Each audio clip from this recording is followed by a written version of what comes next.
Выстрелы в Ла-Манше. Российское судно открыло огонь. Корабли НАТО подняты по тревоге и готовы вступить в бой.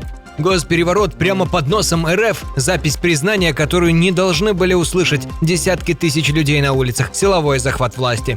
Грызня под ковром у Путина. Внутри России начался передел власти и страшное волнение. Кремль уже назначил виновных, топит ближайшего соратника.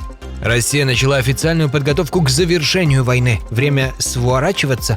Масштабный теракт и кровавая бойня на мероприятии с участием президента, дроны со взрывчаткой и штурм Белого дома. Это и многое другое к утру среды 17 июня. Среда, середина недели, а мы посреди всего в самой гуще событий. Разбираемся просто, четко и по делу. Это «Нехта» в студии Степан Путила. Начинаем.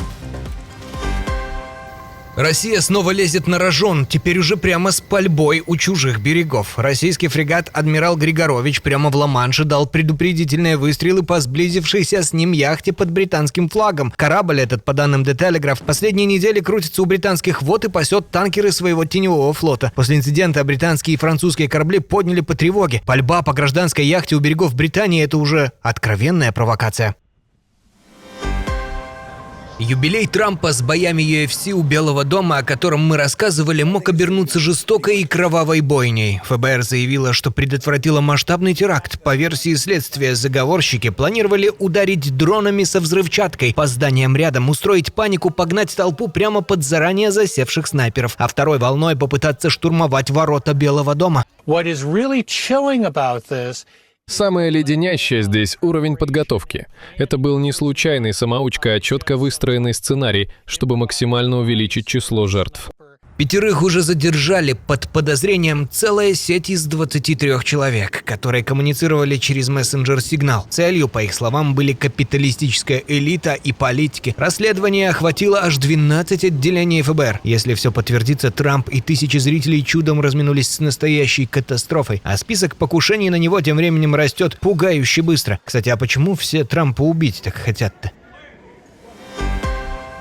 Похоже, в кремлевских верхах запахло настоящей грызней. Спустя 24 года после громкого теракта на Дубровке вдруг нашелся виноватый в гибели 130 заложников. И им оказался Сергей Шойгу. Помощник Путина Николай Патрушев в свежем интервью заявил, чекисты в 2002-м отработали безупречно, а вот спасатели растерялись, кому антидота не досталось, кому вкатили двойную дозу. А спасателями и МЧС тогда руководил как раз Шойгу. Намек прозрачнее некуда. Хотя раньше сам же Патрушев хвалил ту операцию как исключительно удачную, видимо, как и СВО. И про МЧС не заикался. А Европейский суд вообще установил, врачам не сказали, каким газом усыпили зал, оттого и не знали, как спасать. То есть кровь Дубровки задним числом вешают на конкретного человека, уже снятого с поста министра обороны. Похоже на аппаратную войну. Старого соратника методично топят. А значит, под ковром уже началась подготовка к главному. Кто будет у руля, когда Путина не станет? Или сразу после окончания войны, например? И вообще, что будет? Россия не хочет, Путин не хочет прекращать эту войну. И я не знаю, может быть, он действительно боится переговоров, в том числе и из-за того, что ему делать с миллионом солдат, которые вернутся домой в Россию и будут спрашивать, зачем мы это делали, или что-то в этом роде. И, кстати, Россия уже потихонечку готовится сворачивать войну. Кремлевский ВЦИОМ якобы начал обзвоны, прощупывает, как народ примет заморозку боев по нынешней линии фронта. Раз казенные социологи зашевелились, значит, наверху всерьез думают, как заканчивать такую движуху. Я устала бояться, я живу в страхе 24/7, я устала плакать. Я родила 4 детей. У нас свой дом, на который мы просто ишачили как проклятые. Чтобы у нас все было, чтобы у детей все было. Просто вынуждены тупо отсюда уезжать. А Трамп тем временем добавил Кремлю еще больше поводов для нервов. Заявил, что США вскоре снова ужесточат санкции против российской нефти. Скоро мы сможем это сделать. Мы сняли санкции, потому что не хотели мешать поставкам нефти, так что вскоре будем готовы их вернуть. Удар придется по самому больному месту. Цены и так падают, а тут еще и санкции вдогонку. Недаром российский рынок тут же просел. Ну а Зеленский даже назвал конкретный срок. Очень важно встретиться с Путиным до зимы, чтобы все решить. В этом году мы произведем около 10 миллионов дронов, но ожидается, что производство удвоится. У нас была ужасная зима, и Россия должна знать, что для нее она тоже будет трудной. Поэтому мое предложение – диалог. А вот и еще один щелчок по кремлевскому носу. Под боком у Москвы тихо, но окончательно ускользает ближайший союзник. Армения объявила, что проведет военные учения с США, Францией и Грецией. Впервые в таком составе, прямо на своей земле. И аккурат после того, как прозападный Пашинян удержал власть на выборах, а Ереван и вовсе собрался на выход из ОДКБ. Вчерашний форпост России на Кавказе разворачивается к западу, а у Кремля, увязшего в Украине, на это лишь обиженное заявление. Кольцо вокруг Москвы сжимается, и сжимают его руками ее же бывших друзей. Если армянское руководство будет ориентироваться исключительно на какую-то помощь, поддержку Запада, то, конечно, совершит ошибку, и в таком случае ситуация внутри страны осложнится. А теперь о высокой дипломатии и ее причудах. Глава МИД РФ Сергей Лавров после встречи с турецким коллегой решил поупражняться в остроумии насчет Зеленского. Он занимается мегафонной дипломатией, он все публично объявляет, как он недавно хамское послание президенту Путину отправил. Он играет на публику. Он привык играть на публику, ну и еще на фортепиано. Шутка вышла так себе, особенно если вспомнить знаменитое архивное видео, где на фортепиано старательно музицирует сам Путин.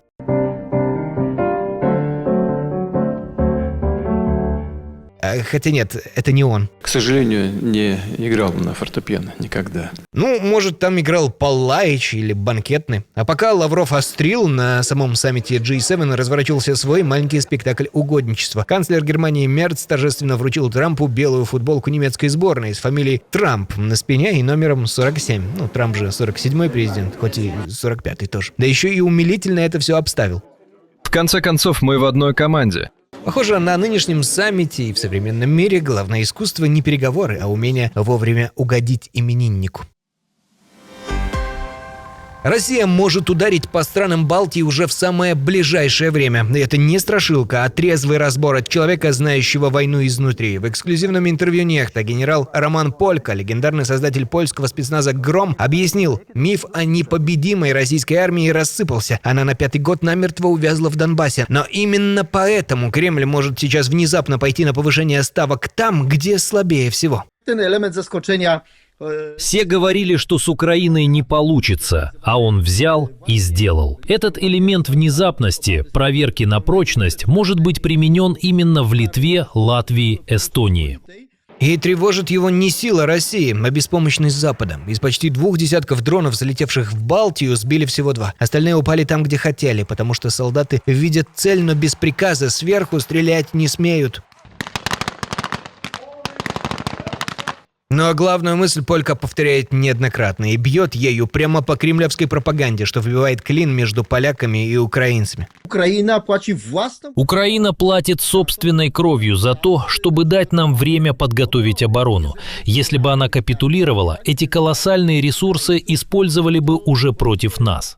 Но на вопрос, придет ли Польша на помощь, если Россия ударит по Эстонии, генерал ответил без колебаний. Иначе и быть не может. Это надо считать нападением на саму Польшу. Полную версию интервью смотрите уже скоро на нашем канале Нехта Плюс. Обязательно подписывайтесь, там еще больше эксклюзивов, в том числе по Беларуси. Россияне снова жестоко ударили по мирным. На этот раз в Никополе FPV-дрон догнал людей, шедших по дороге. Погибли 3, среди них 87-летняя женщина и ее 51-летний сын. С места прислали фото обгоревшего инвалидного кресла. Ну вот и вся спецоперация. Дроном по старикам на дороге. Похоже, война аукается России уже там, где больнее всего, на обеденном столе. Удары дронов по нефтезаводам обернулись не только пустыми заправками. Теперь солярки не хватает фермерам аккурат перед уборкой урожая. Дизель с февраля подорожал вдвое, но даже за эти деньги его уже не достать. Комбайны рискуют просто встать. Чиновники бьют в набат. Если мы сейчас лимиты не выберем, то не будет кормовых. Это значит, не будет зерна. Можно просто закрывать заранее и не тратить сотни миллионов, а просто готовиться к полному закрытию всего сельского хозяйства Иркутской области. Ну а нет солярки, не уберут хлеб и не доставят его. Вот так удары по нефтянке тихо подбираются к тому, что касается уже каждого. К цене буханки в магазине. Так, глядишь, и холодильник скоро победит телевизор. Сегодня повезло, потому что бензин есть. А вчера я тут простоял, его и так и не привезли. И это уже не только про хлеб, пустеет вся казна. Дошло до того, что в Братске, втором по величине городе Иркутской области, начали попросту гасить уличные фонари в парках и на улицах. Экономят на свете. И так почти по всей стране. Уже 2/3 российских регионов сидят с дырой в бюджете. 56 из них против всего 6 в начале 2022, когда затевалась движуха. Вот вам и цена спецоперации. Денег нет даже на то, чтобы освещать улицы. Зато будущее светлое. И еще одна хорошая новость для Украины, теперь уже с самого фронта. Американский институт изучения войны сообщает. ВСУ, похоже, не только держат оборону, но и сами теснят россиян на Донбассе. По данным аналитиков, украинцы продвинулись у Тернового и, вероятно, освободили 2 села – Новогеоргиевку и Березовое, а кое-где отбросили противника на 5-8 километров. Признают это даже российские военблогеры, которые занервничали, что Киев вот-вот вернет еще и поселок Комар. Наверху лучше обратите внимание, что ВСУ скоро в Комаре закрепится. Я хуй его знаю, у кого там медальки могут полететь. Я думаю о победе. А так это хуйня какая-то получается. Если ВСУ закрепится в Комаре и там картинку нарисуют, что потом за отмазки будут? На участок срочно нужно подкрепление. Картина для Москвы неприятная. Пока ее заводы горят в тылу, на земле она начала пятиться назад. Госпереворот в самом подбрюшье России. В сеть слили тайную запись допроса, и на ней бывший всесильный глава спецслужб вальяжно угрожает властям. Мол, я лично выводил на улицы по 10 тысяч человек. А нынешнее затишье обманчивое. Это Камчубек Ташиев. Еще недавно второй человек в Кыргызстане и ближайший друг президента Жапарова. Вместе брали власть, звались 2 крыльями одной птицы. А теперь один судит другого за попытку отнять трон. В Бишкеке как раз стартовал очень громкий суд по делу о захвате власти, и он мгновенно превратился в шоу. Ташиев, в отличие от подельников в автозаках, ходит на заседание пешком, улыбается в камеры и прямо в зале суда устраивает яростные перепалки со свидетелями. Кремлевского следа тут, кстати, не нашли. Это чисто своя клановая грызня. Но Москве не легче. Любая заварушка в Центральной Азии для нее лишняя головная боль. Особенно, когда подбрюшье и без того трещит по швам. Но закончим тем, от чего теплеет на душе. В Запорожье случилось маленькое чудо. Косуля, потерявшая лапу из-за российского обстрела, родила здорового малыша. Даже пережив боль и страх, она все равно выносила и подарила жизнь крепкому детенышу. Теперь мама ни на шаг от него не отходит, вылизывает и кормит, а малыш уже встает на ножки и делает первые шаги. Это капец. Это просто капец. Вот так жизнь упрямо берет свое, даже там, где война пытается ее отнять. Спасибо, что были и остаетесь с нами уже вечером. Олесь Корниенко со свежей порцией новостей.